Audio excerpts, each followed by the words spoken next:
Sveiki, mėly Polos bendruomenės nariai ir visi, kur prisijungia pasižiūrėti šitą transliaciją apie paliatyvinę mediciną ir kas naujo.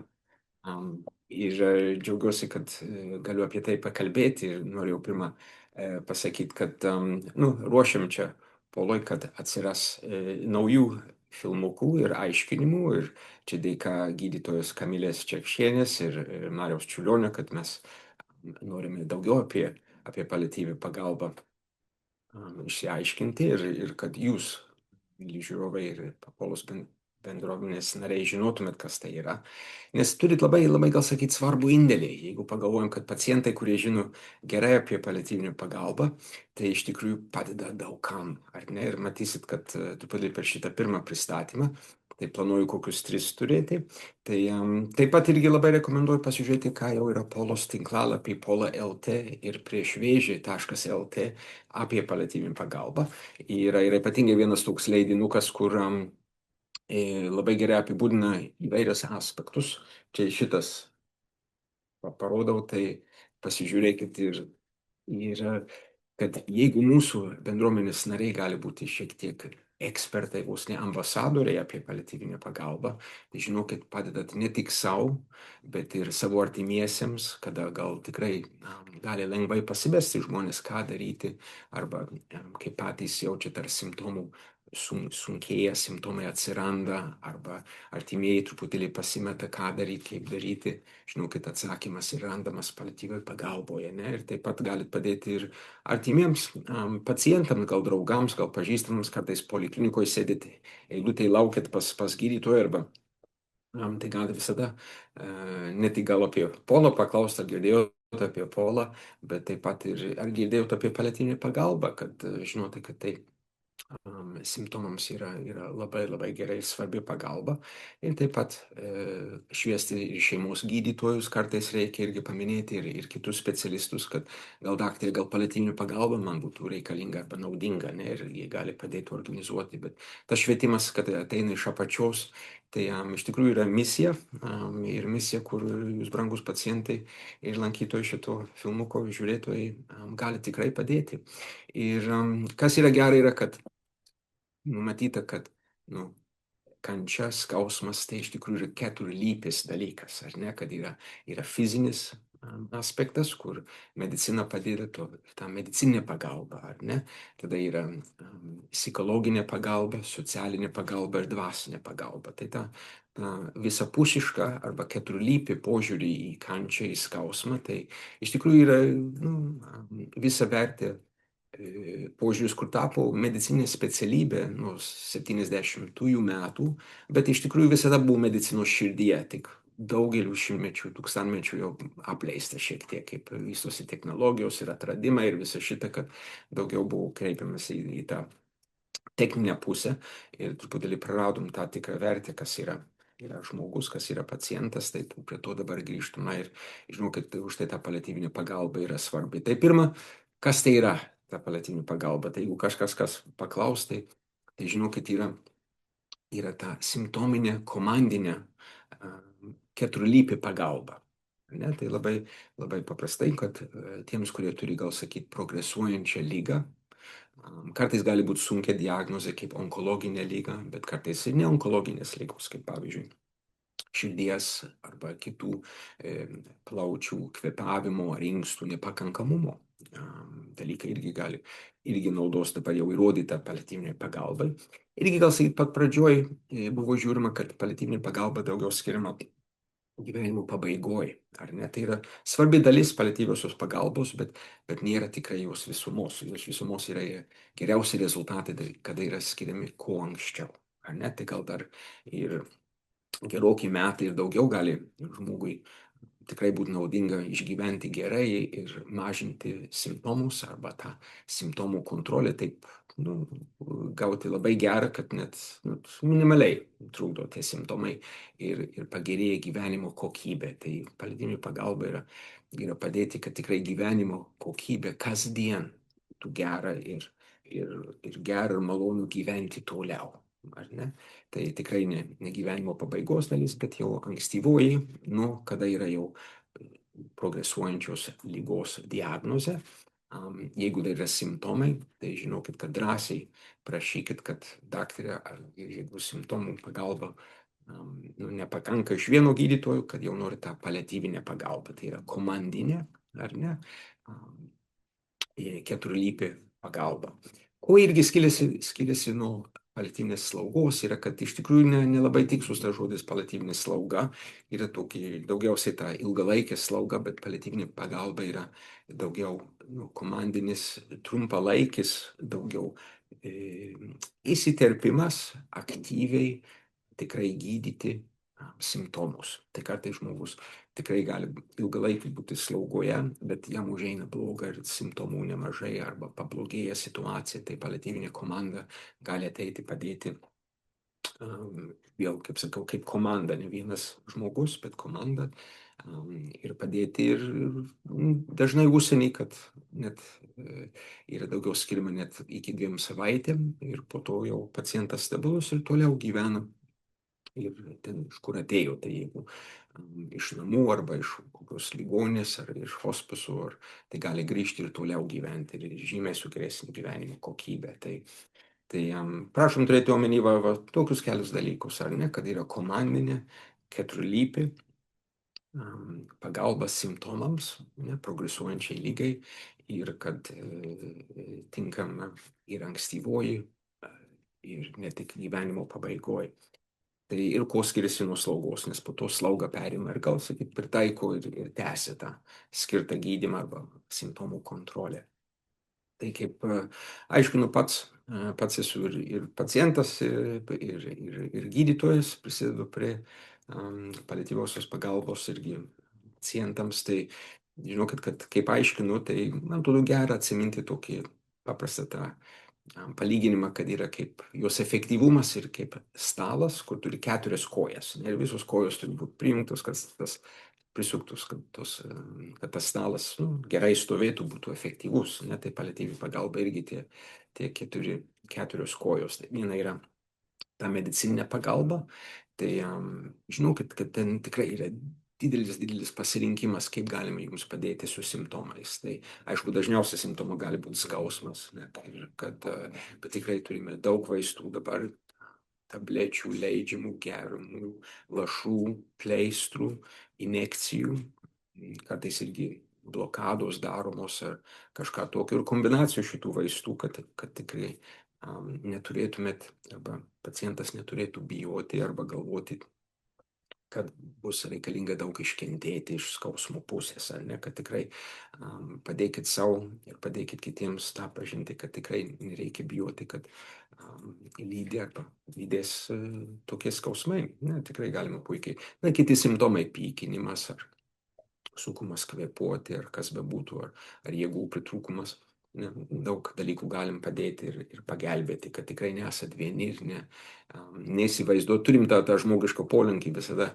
Jeigu dabar blogiau, tai galvotų už 10 dienų gali būti 10 kart blogiau, ar ne? Tai toks labai nelogiškas, nemedicininis požiūris. Tai galvot, kad paliatyvi pagalba yra, kada yra tie simptomai ir prašyti jos daugiau.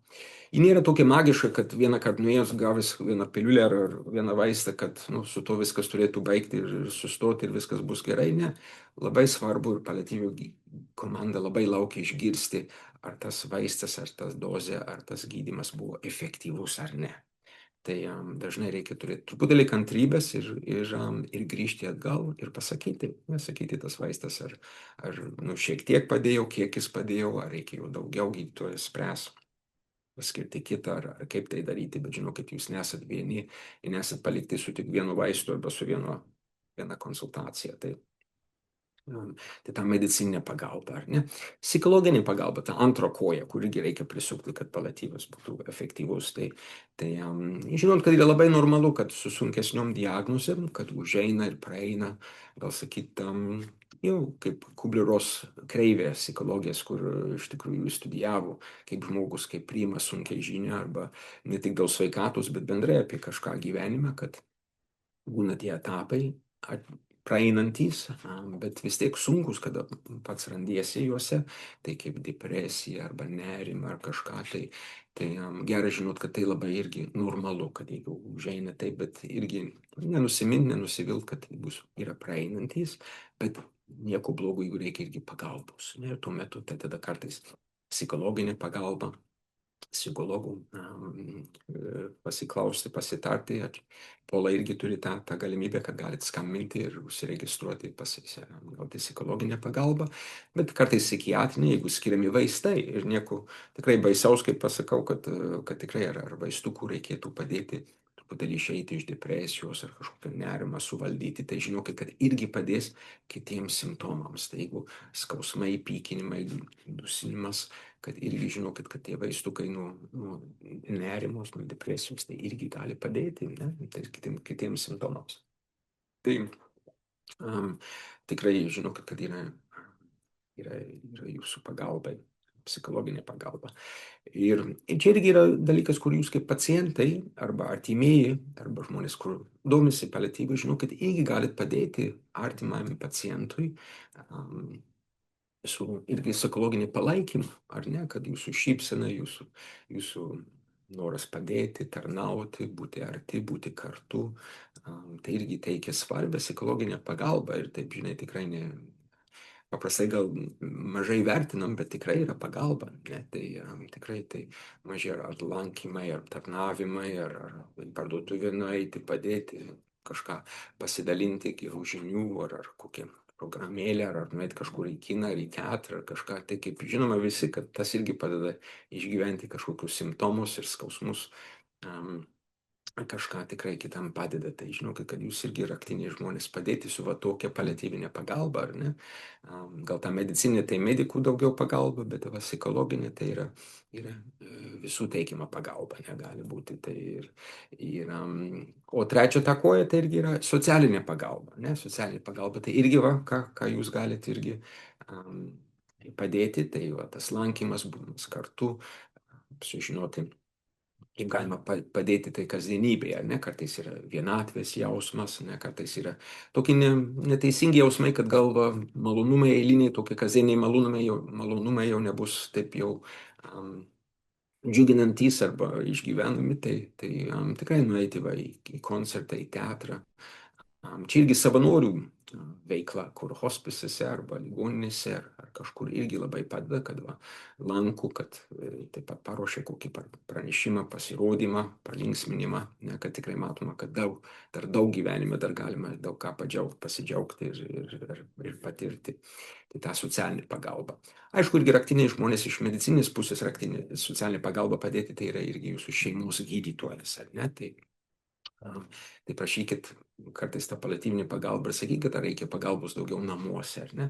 Gal kad kas lankytų, arba kad komanda gali irgi lankyti namuose. Tai gali ir slaugytojas padėjėja, gydytojas, socialinė darbuotoja, terapeutas, psichologija, visi šitie gali irgi lankyti namuose, tai irgi padėti. Tai raktinis žmogus, kur turi kontaktus ir gali tai padėti suorganizuoti, tai yra jūsų šeimos gydytojas, ar ne? Tai tokia socialinė pagalba. O ketvirta pagalba tai yra, ir mes kaip medikai matom, ir čia gal sakyti, mums gal gana naujoviška apie tai kalbėti, bet yra dvasinė pagalba, ta ketvirta koja, ne, ta keturlypė, ne, yra dvasinė pagalba. Tai matom, kad tikrai padeda, dabar yra nemažai studijų ir pasaulio žurnalo įvertinimų, kad čia tikrai buvo nemažai apleista ir kad atrandam, kad padeda. Man teko ir Anglijoje bendrauti su paliatyvistais, kur kartais sudėtingiausiai atvejai, skausmo malšinti viską, nėra tikrai rezultatai geriausiai pasiekimi, kol irgi nepaliečiama šitas rytis, teikima šitą pagalbą, tai ta dvasinė pagalba. Tai kada pacientai guli, pavyzdžiui, įstaigoje, kaip ar vėžio centre, ar santarose, ar Kauno klinikose, tai paprastai jau tokios didesnės įstaigos turi kapelionus, ne? Tai tokie pirmieji kontaktai yra pasiūlyti pacientui, arba jeigu esat pats, tai ten gulit ir tai tik paminėti slaugytojui, kad va, norėčiau gal su kapelionu pasikalbėti ar pasitarti, tai tikinčiam žmogui, bet irgi matom, kad daug padeda ir netikintiems žmonėms, kur man irgi taip, gal sakyt, nustebau pamatyti, kad tikrai tas kontaktas truputėlį pasikalbėti, va, tokie klausimai gali kilti, kodėl man, kodėl dabar, kodėl ta diagnozė, kaip man čia, tai irgi kapelionai yra paruošti truputėlį apie tai pakalbėti ir su netikinčiais žmonėmis, kur gali irgi padėti tą matyti platesnį vaizdą, tą istorinį vaizdą, ne, kad tikrai nesam pirmi ir paskutiniai, kur turi šitą irgi išgyventi ir turi daug patirties ir gali patarti daug kaip irgi dvasiniai palydėtojai, ne, kad gali suprasti ir tokius įdomus kampus ir apie skausmą, ir apie kančią, kad turi tikrai irgi tą tikrą dvasinę pusę ir kaip turėjau keletą ten man papasakojo, kad net ir žmonės, išgirdę, kad gali iki visos gyvenimo nuodėmės būti atleistos ir per krikštą, tai ir paprašo gal kartais ir krikšto, jeigu tas domina, arba jau krikštytas žmogus, tai ir išpažintis, sakramentai, ypatingi būdai, kaip Dievas veikia. Tai komunija, ligonių patepimas. Gal prie ligonių patepimo tai grįžčiau, kad teko kalbėti su vienu, su kitu, kad tikrai matom, kad yra geriau taikoma anksčiau ir geresni rezultatai, negu kad palikti visiškai pabaigoje. Čia anksčiau buvo, tai vadinasi, paskutinis patepimas ar kažkaip taip.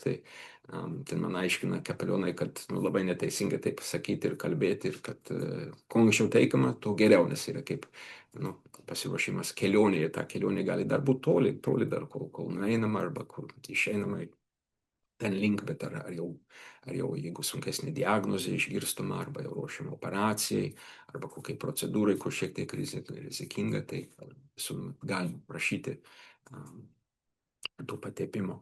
Gal sakai, irgi išgirstu, kad net padeda ir fiziniam pagerėjimui, kad net dažniau negu, čia vienas man sakė, net dažniau negu stebuklas, kad tikrai ir padeda ir fiziškai, ir dvasiškai. Tai truputėlį, žinau, kad yra irgi tokia pagalba, kad teikiama per kapelionus, arba jeigu žmogus jau namuose, tai gal kreiptis savo parapijos artimiausio bažnyčios kunigą, tai gali padėti paruošti, jeigu jie ne patys, tai rekomenduos kažką. Tai tokias pagrindinės mintis, kad ir tą dvasinį gyvenimą neapleisti, bet kaip tai galime irgi daug padėti.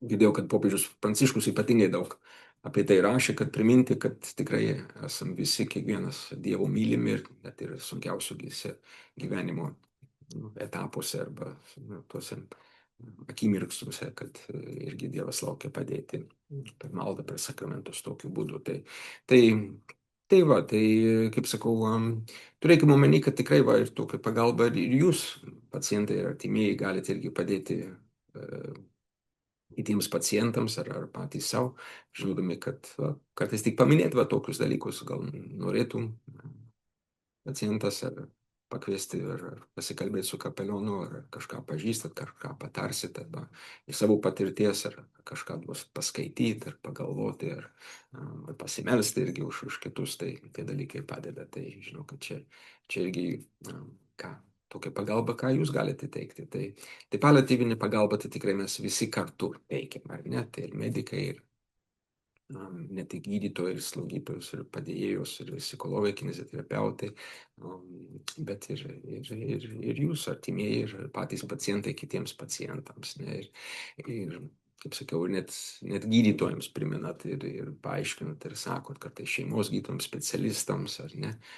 Ir visuomeniai, žinot, kartais nenustebti, kad kartais žurnalistai ir visuomeniai truputėlį pasimeta, ką daryti, kada yra nemažai skausmo ar kančios, tai atsakymas yra paliatyvinė pagalba, ne, arba geresnis, arba daugiau tos paliatyvinės pagalbos. Tai tikrai duodam raktą ir priemonės, kaip tai veikti ir teikti kas geriausia. Tai dėkuoju šitam susitikime ir kad kviečiu truputėlį apie tai pagalvot, gal tikrai grįžti prie tų minčių, ne, žinau, kad jūs irgi esate labai svarbi grandis ir pagalbos šaltinis kitiems. Tai iki sekančio karto, viso geriausio.